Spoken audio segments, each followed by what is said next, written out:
Okay. And we are going. Uh-huh. Uh-huh. Okay. Um, I always wait. Okay, no, start over. Start over. Okay, sorry. This week's podcast is brought to you by Terrible Policemen and Waxed Cats.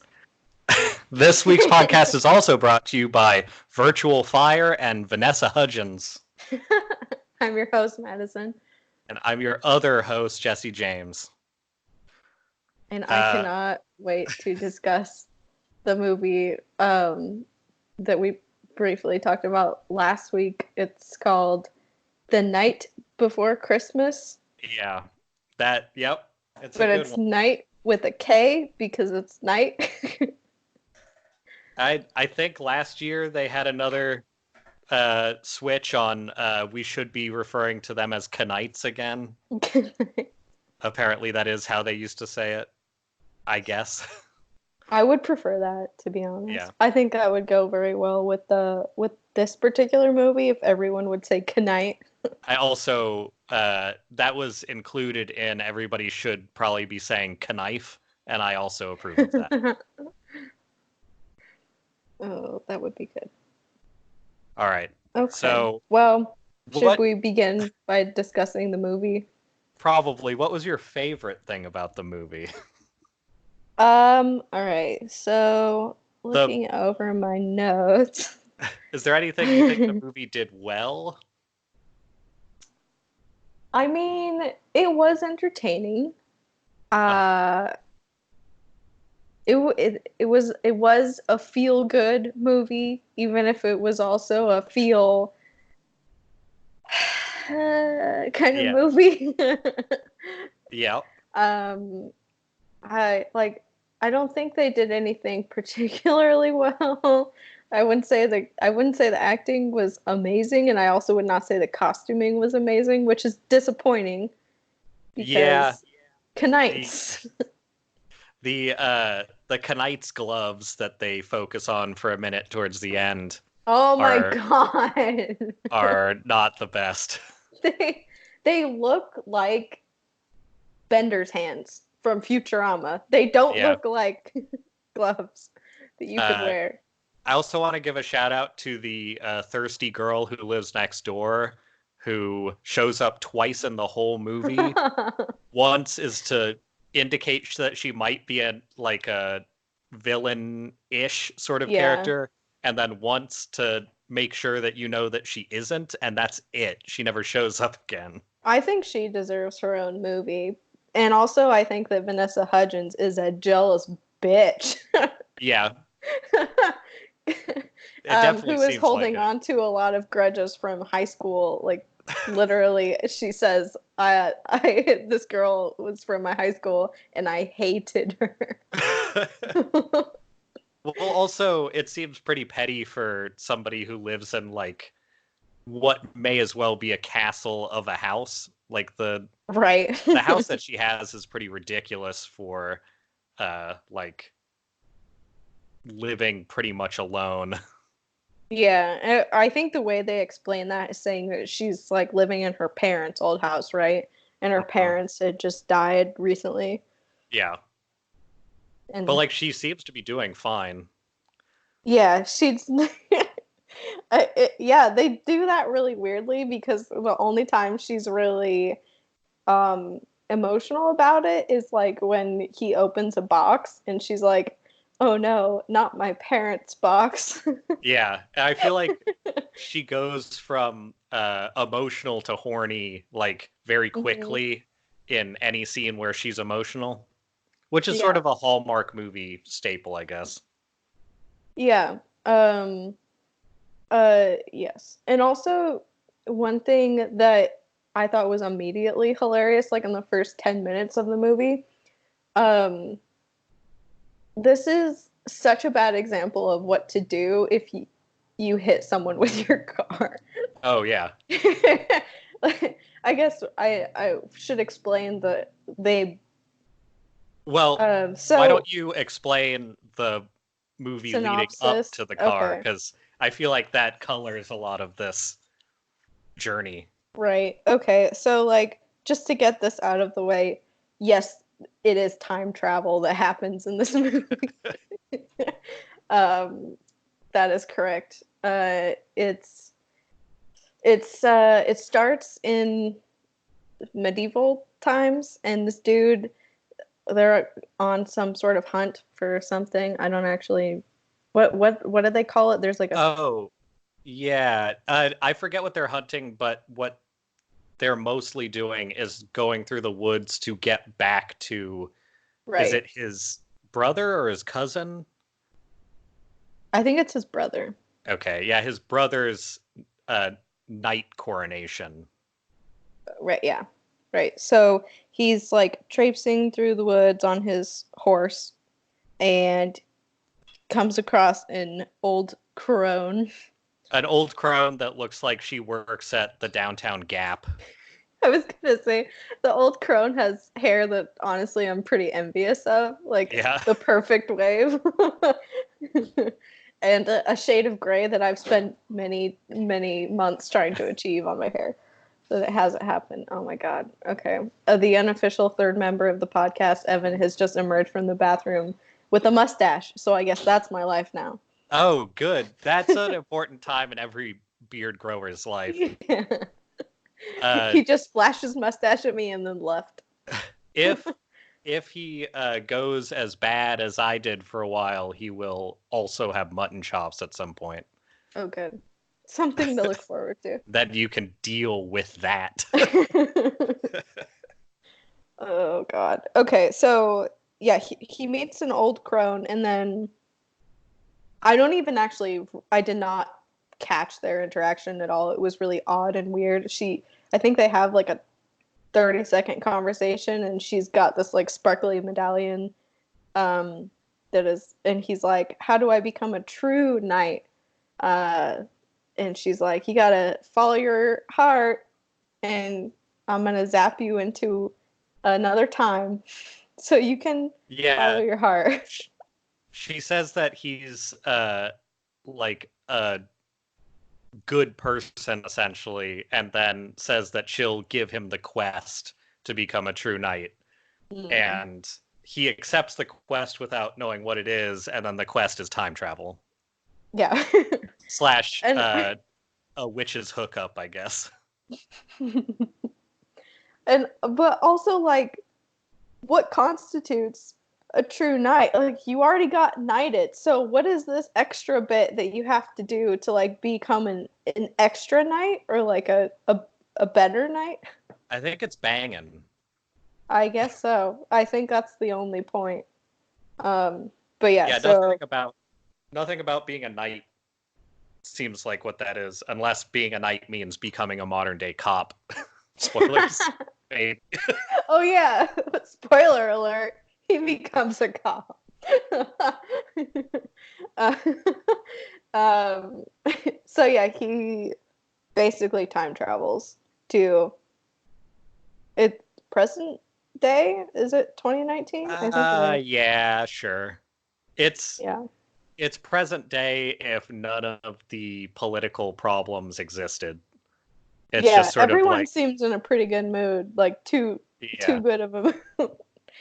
um yeah, and also they're set in some small town in the middle of nowhere, I think. So that kind of helps Yeah, that it's sort some of sort of feel. like um well-to-do but still small town kind of thing.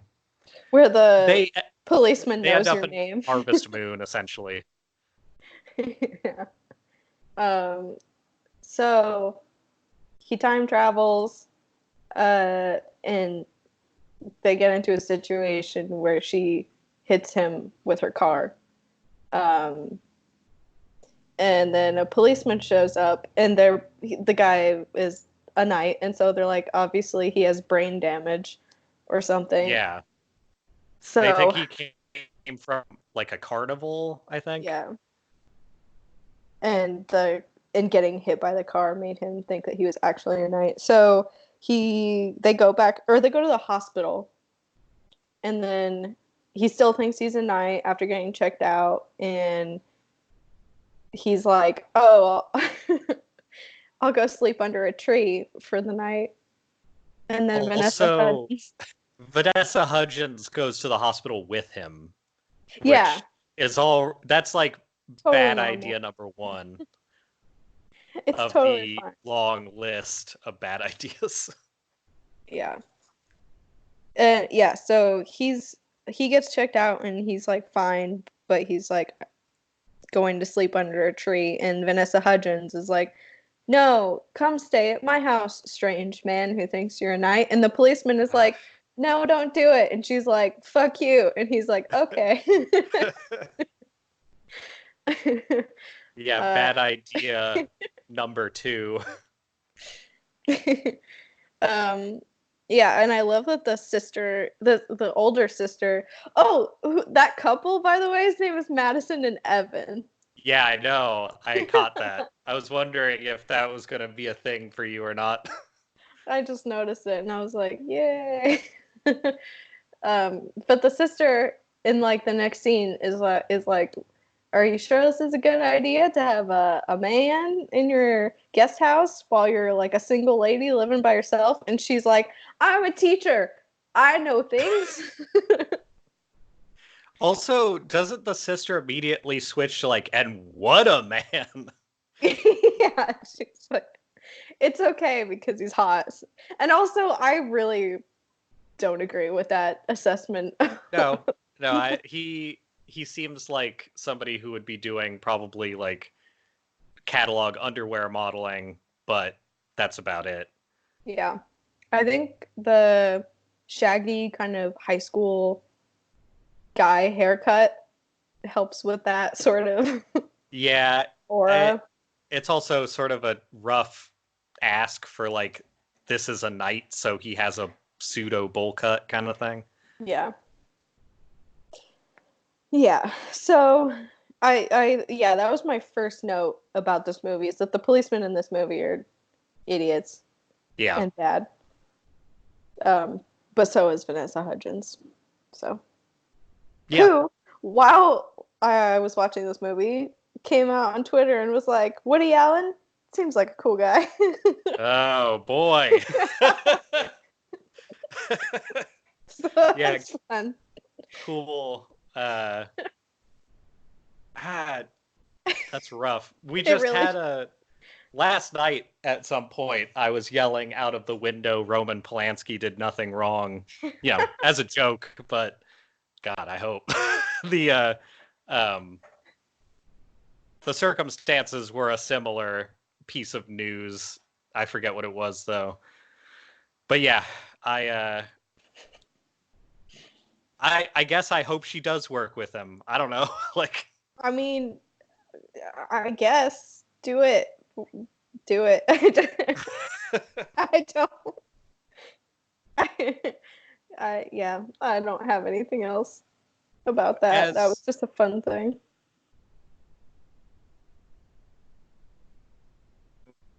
people who have people the age of consent doesn't stand Cat Scratch Fever Man did that too. Uh, Oh, what's his name? like from Portlandia? Nugent. Oh, never mind. Ted, he's like a big NRA guy, but Ted Nugent and Woody Allen did the thing where they adopted like underage women. Uh, though I think Woody Allen was while he was married, and then like mysteriously ended up like in a couple with those women like very quickly after that. Also, Mm. the term women is what I'm using to avoid discomfort. But yeah, uh, maybe Yikes. don't say positive things about Woody Allen. Yeah, maybe don't. Especially when I'm watching a movie where you're romancing a medieval knight. It makes it Yeah. harder to take you seriously.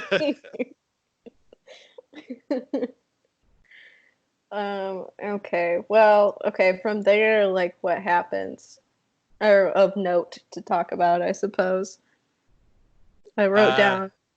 Important note. When he gets hit by the car, he screams, "Egads!" Oh, I didn't catch that. Which is really good. I might have to rewatch it. I have a couple of I wrote down a couple of his exclamations, like medieval exclamation.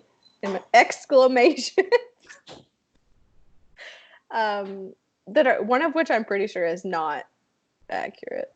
So there's a gad. I feel like egads is not a medieval thing, but I could be wrong. Yeah, I don't think it is either. I wrote down another one, and I'm not actually sure. I didn't write down when this happened, but at one point he also yells, "Bejabbers!" Okay, sure. Did you catch that one? No, I don't think I caught his yelling because these all seem new. I did only watch it once, so. I watched it once, but I watched everything with subtitles, so I had to see the word "bejabbers" on screen. When we get to naming these episodes, bejabbers might be the correct choice. I would agree. Let's see what else. Next thing of note, there's a lot of Alexa product placement. Yeah. There's a lot of Lady Alexa talk from Don't Forget He's a Knight. Mm-hmm.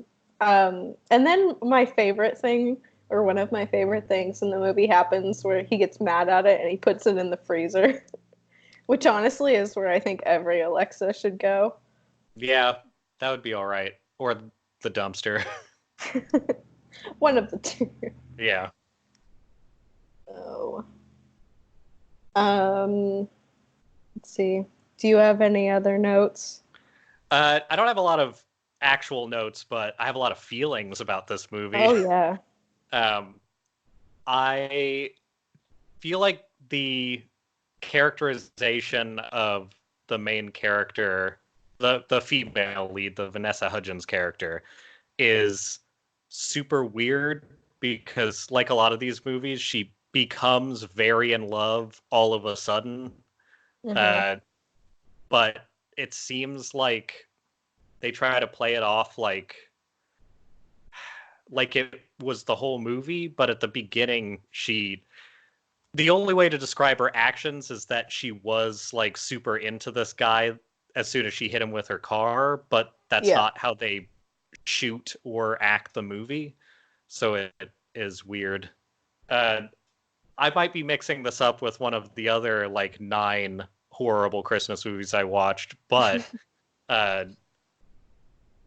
there is a scene early on where he takes his shirt off, right? Where it's, he's the most naked. Disappointing reveal of all time. Yeah.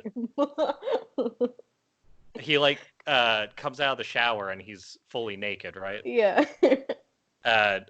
That stood out to me as like a weird use of that kind of thing. It was early and it was like, it didn't seem like it meant anything to the movie.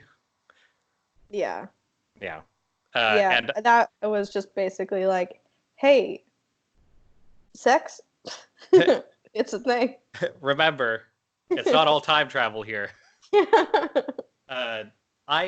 I think the thing I legitimately did enjoy, even if it was dumb, the Christmas movie enjoyment I got out of this movie was the cooking. That's often the stuff that I like in a movie, but it's always the dumb, like, person out of place going to a store and, like, looking at how the store is and how it doesn't match up with the past. They could have made a movie that was about that, and I would have actually probably been into it, as opposed to whatever this movie ended up making me feel, which is not regret, but it's something like Christmas style regret. Also, regret. Is he listening to a podcast about how to talk like somebody from the like appropriate generation? Is that how he's learning that? I did not the only thing I caught is that he supposedly like pretty much stayed up that whole night watching reality television or something like that. Okay.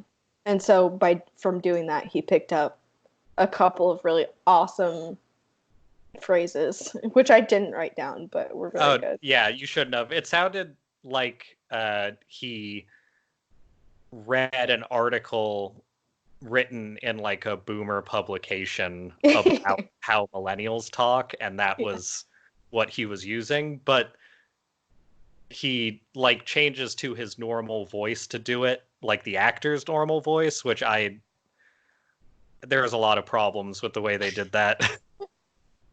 That part was really uncomfortable in drawing. It was just like, oh. That part more than any other part to me felt like a stage play, like a bad local stage play. Yeah, I could totally get that. One other thing I really enjoyed, speaking of like the food making, was the bread making they did. And per his traditions, you bake a bean into the bread, and then the lucky person gets the bean. And she got the bean, but it's after he had to return to his own time. So it's like romantic and wistful. And she cries over her bean. Yeah, that, I don't know. It wasn't the worst part of the movie, but it wasn't good. Also, I think it's worth mentioning Lane Bryant, hostess witch. She is also Mrs. Claus at a mall in a really confusing setup where it seems like maybe it's sort of actual Santa Claus and Mrs. Santa, but or Mrs. Claus. It's really hard to tell what they're going for because I kind of like the guy who plays the Santa character. He's like sort of a bumbling turd, but he's like really happy when he does something right once in the movie. And then the Mrs. Claus is also the old crone and clearly the same person. So I guess she lives a life in modern day with mall Santa, maybe. Yeah, I mean, old crones, them and their double lives, and that Santa does have, I think, my favorite line in the movie, which is like, "Hey, buddy, can you stop calling my wife an old crone?" Which is really good. Yeah, I would watch a movie about the neighbor and the mall Santa having to solve a mystery or something. Yeah. God, I'm so mad about the neighbor. I thought that the conflict of the movie was going to be somehow the night dude, whose name is Cole. I don't think I've mentioned that yet, but his name is Cole. I had forgotten. It could easily be like Zach or I don't even know, but Zach or Ryan. Yeah. But I once that scene happened where Vanessa Hudgens was like, she's a jealous bitch for almost no reason. I thought the main conflict was going to be Cole and her get into a situation where it looks like they're doing something, and then Vanessa Hudgens walks into it and is like, "Oh no, I'm getting cheated on again. My trauma is all brought up now." Yeah, but it's like never mentioned. It's like nothing ever happens with that, which would have been a much more exciting conflict, as opposed to the other thing that happens is like he just proves that he's a decent dude about 2 times. Yeah, like he about rescues 2 times. He rescues. That's the other good thing. He rescues a child from on a frozen lake. Like they get lost and they get on a frozen lake, and he rescues a girl. And then he rescues wrestles that old man's back so that he can fuck more. Yeah. That is a weird side story where he gives an old woman a recipe for a poultice. I totally forgot about that. Yes, And it's like a mostly medieval remedy. warm ham fat or something. Cumin. I specifically remember Yeah, cumin. yeah, Um, and then he uh gets a lady's purse back from a high schooler thief who Vanessa Hudgens in the movie is like, she knows him from her school, but there's like nothing else said about that. She just yeah. recognizes the kid. That thief has nothing to do with anything, No. but he's recognized and named. Yeah. She's like, oh no, Zach from school who I know. And then Zach is put into a police car and taken away. But Yeah. after those two instances of Cole being like a decent person, the police Also, chief is like, keep in mind, in hey. front of the police chief, he threatens to cut off this kid's hands. Oh yeah, yeah, that does happen. The fact that that isn't addressed as like a negative seems strange. Yeah, I think the only reason they get away with that is because in that scene he steals like a rubber sword from one of the um, surrounding costumes or something. So it's Yeah, not an actual possibility, but he does he say like, grabs it from somebody, I think. yeah, Yeah. from another knight who like I that's the other thing. Why are there knights at Christmas? Why is that Because happening? that town is crazy. I mean, why does Vanessa Hudgens her guest house is clearly a basement, and also it looks kind of like a dungeon. Like it has like a stonework wall and Yeah. like stone stairs and stuff. Is it the basement? I was like so confused about the layout of that house because she kept saying it was the guest house.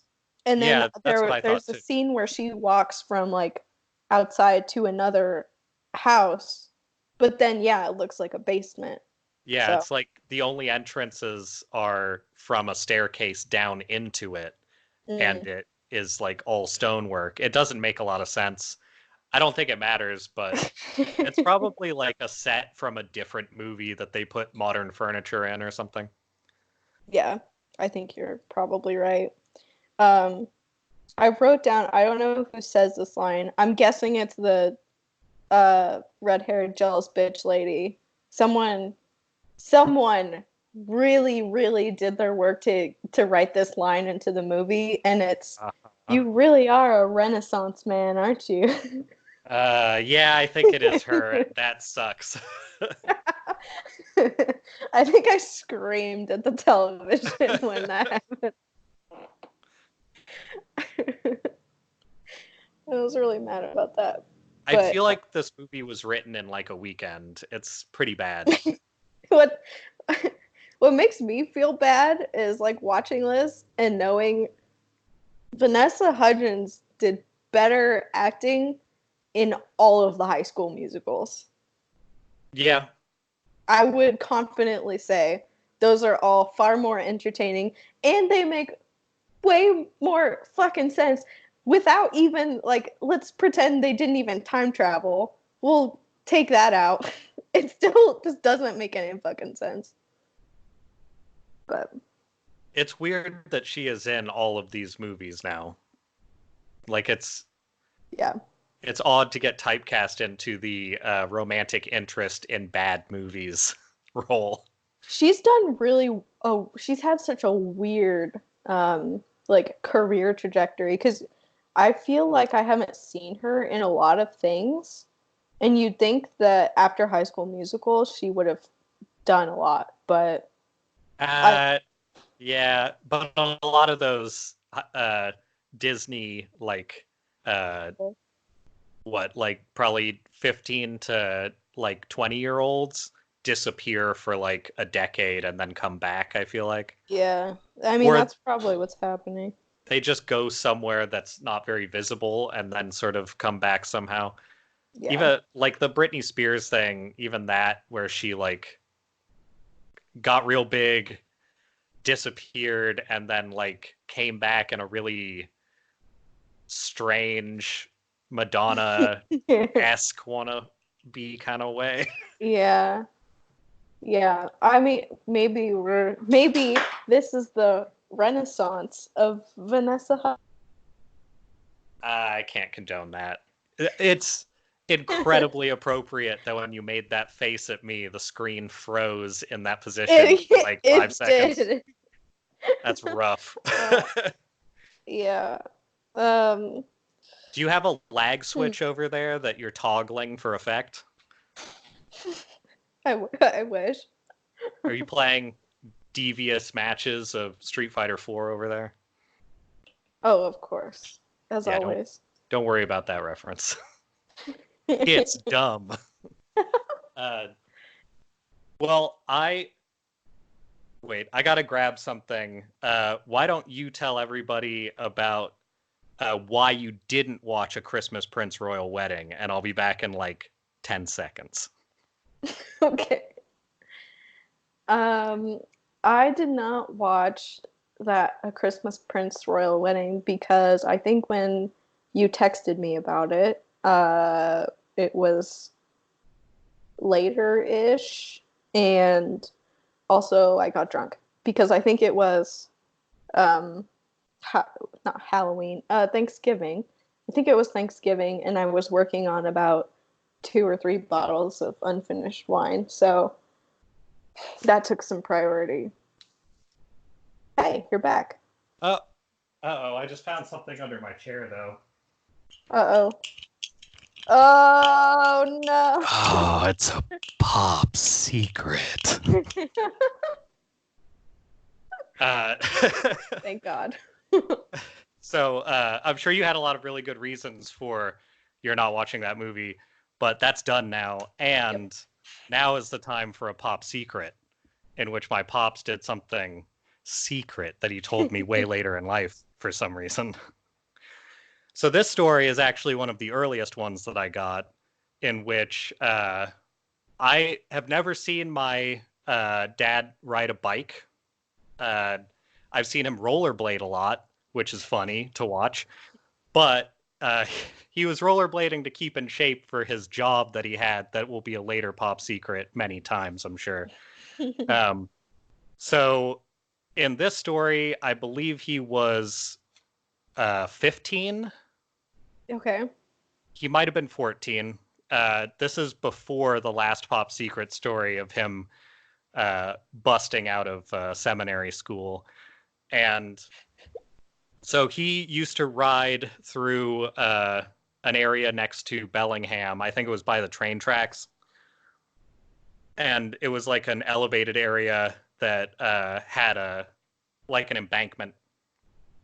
And he would ride that path to his parents' place. And it sounds like most of his family, though he had a much bigger family, was gone doing other stuff because he was quite a bit younger while he was at school. And then he would go home and like be home for a while and then like eat dinner with the family. So he was on his way home, and I want to say his reasoning for this was there was like a car coming or something like that. So he decided to pop down into the embankment uh, because he was afraid he was going to get hit, I guess. Hmm. Instead, it was a cliff, and he just shot straight down a cliff head first. Oh my God. And he caught himself at the bottom with his hands and snapped both of his wrists to the point where it had like broken the skin around both, and like his bones were all fucked up. Ah. And then uh, he put his broken hands on the bike, I and love the then vision. yeah, and then walked the bike the like half mile the rest of the way to his house. Uh, and then he explained trying to open the doorknobs with like his elbows, Oh my God. and nobody was going to be home for a while. So he went and he sat in the bathtub for like an hour and bled into the bathtub until his mom came home because he was afraid of getting blood on the uh, carpet. Nice. But Anyway, now he has his hands both have like giant wrists. So like both of his hands are fine, but his wrists are like huge and kind of stick out towards the outside of his arms. And I Oh. thought that's just the way his arms were. And then when I was in like high school, he told me about how his hands were destroyed by him jumping off a cliff. And that is the second worst Pop's secrets. Thank you. Oh my god. I can't imagine jumping down a cliff and then having your bones fucking stick out of you. Yeah, getting like fracture in both of the things you need to do everything. Yeah, that's definitely something that, like, if it happened when you were a kid, you'd be like, well, this sucks, but it's fine, and kind of keep going. Yeah, definitely. If that happened to me right now, I think I would just give up and die. Oh, it's really hard to pull the trigger of this gun when both my hands don't work. Yeah, it did make me careful about stuff when he told me about that story because I didn't want to break both my hands at once. How long did he say how long it took it to heal? He's never long time. He's never emphasized it much, but clearly he doesn't emphasize a lot of things. So it's hard to say. I'm going to guess a few months at least because that's not a minor thing. But he also, I don't think there's any fun story about it, but he has like a flat thumb from when he was a carpenter and stuff. But he's also done like 90 jobs, so who knows. So I watched a lot of horrible Christmas movies. One of the worst ones that maybe had actually it might have been the best one, but it wasn't what I was looking for, was the Christmas movie Goosebumps 2. I mostly want to just spoil it real quick so that people know what they're getting into. Goosebumps 2, if you don't care, if you do care, skip ahead like 15 seconds. Goosebumps 2 is the story of the dummy from the Goosebumps book getting the like secret power that R.L. Stine has. Is that his name? Whatever. Yeah, I think so. To write things in a book and have them come true. So there's a lot of shots in that movie that I think are actually really good, terrible shots of a ventriloquist dummy like standing menacingly in front of a door that's swinging closed. The timing of it is perfect. And I wish that it was just a movie about how stupid all of these scenes with this dummy are. But it's a kid's movie, so it's got a lot of bad lines and stuff like that. It's also just not very entertaining overall. Like, there are funny parts, but it's not... I would hesitate to call it a movie. Would you say more or less entertaining than The Night Before Christmas? Less. The Night Before Christmas is one of those movies that is a train wreck in just the right way that you kind of need to look at it. Yeah. Goosebumps 2 is not. So you had a reason for the Christmas Prince stuff, I assume. Is that something you intend to watch? Because you could or could not. It doesn't really matter, but I don't want to ruin it for you if you will watch it. I probably will. Okay. I'll try and watch it this week. Let's save that, and then that would actually pair really well with watching Princess Switch, because it sounds like you've seen that. So if we watch those, we'll both be experts on our individual movies.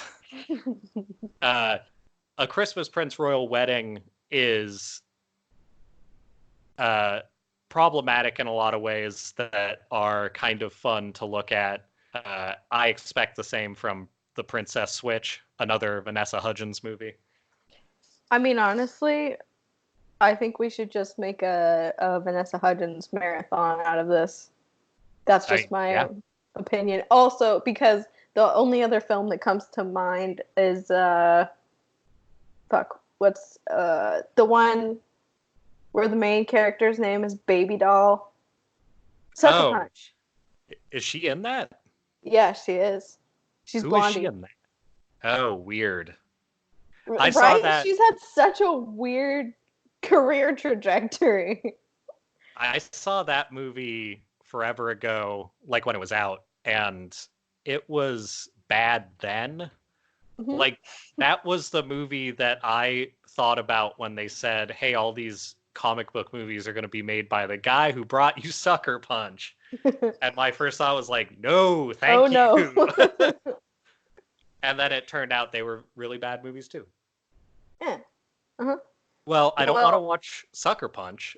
So, I really want to watch Sucker Punch, so I will watch it. all right. And I will I'll watch report it. back. I'll watch it if we're watching it. Okay. But I I need you to mostly know want to that watch it's it because I under wasn't allowed to protest. watch it. Oh, Okay. okay. I do think there, if I remember, I've forgotten most of it, but that movie does have a lot of like non-consensual sex allusions and like I think there's a drugging, I lot of think. like sexual violence in it. Yeah, so I mean, I'll watch that, but it'll be an interesting talk afterwards. uh, and that can be maybe our New Year's movie because Ooh. that seems like a good cool down from Christmas. Or yeah, we could okay, that and then I also just watched Frozen 2, Is that which is as subpar as I thought it looked? it's very subpar. Okay. It's pretty.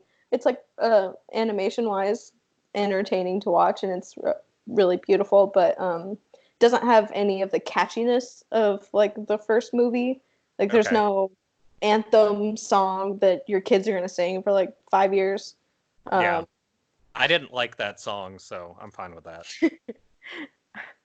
I I like Frozen and I liked the second one, but it takes a really um strange turn that is kind of like white saviory.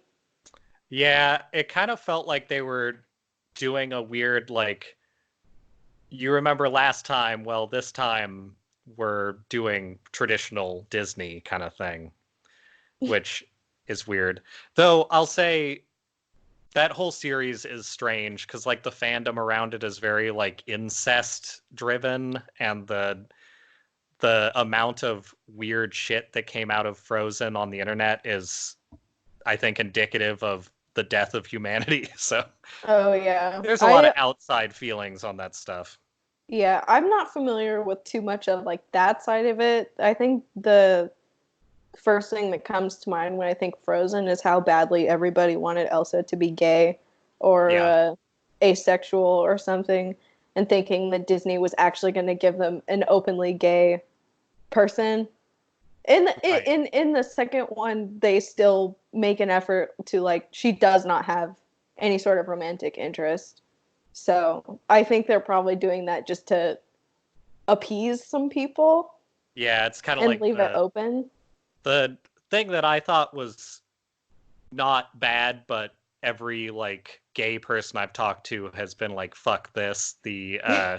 Um, the directors of the last Avengers movie, uh, one of them was put into that as like the token gay character at the Yeah. beginning, which like I do think that's a huge cop out, but the amount of like this is an affront that came up from that. I seemed a little unwarranted. It just seemed like a director who loved how cool they are trying to like put themselves in a situation where they seemed very cool. And I thought that was dumb, but I didn't think it was necessarily as upsetting. But I tend to default to the people who have more feelings on that stuff. So I say fuck that guy. Yeah.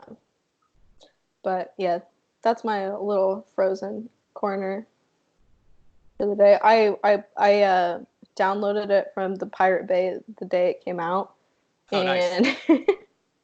and the version I found had a pinata ad on it for the entirety of the movie. So I did stick around and watch Frozen behind a swinging pinata for an hour and a half. So I have some real dedication. That sounds all right. As a person who has watched most of their illicit movies via Chinese streaming services, I've seen some weird shit added into movies. So a swinging pinata doesn't seem like the worst. No, it was nice. I think it added something to the movie. My favorite version of X-Men 3, the old one, is a version that was through Chinese streaming, and that was quite good.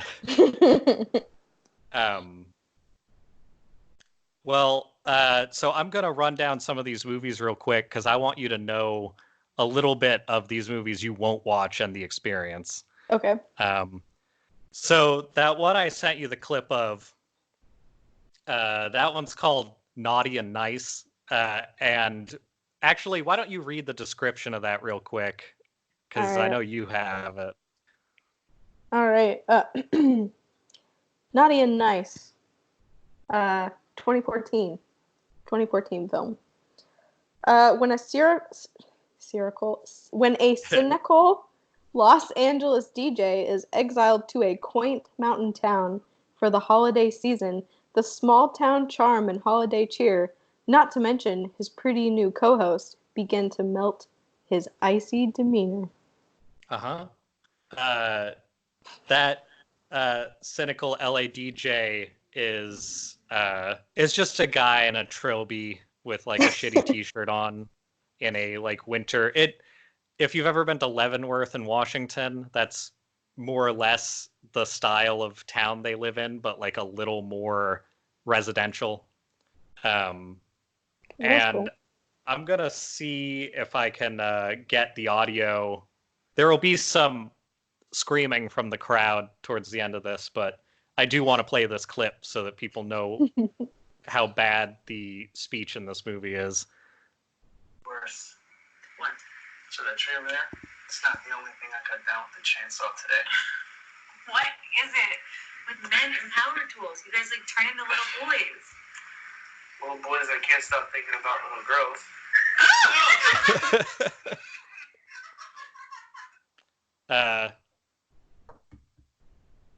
Well, are you still there? I think my call locked up when that happened, which is probably for the best. We'll see if any of this records.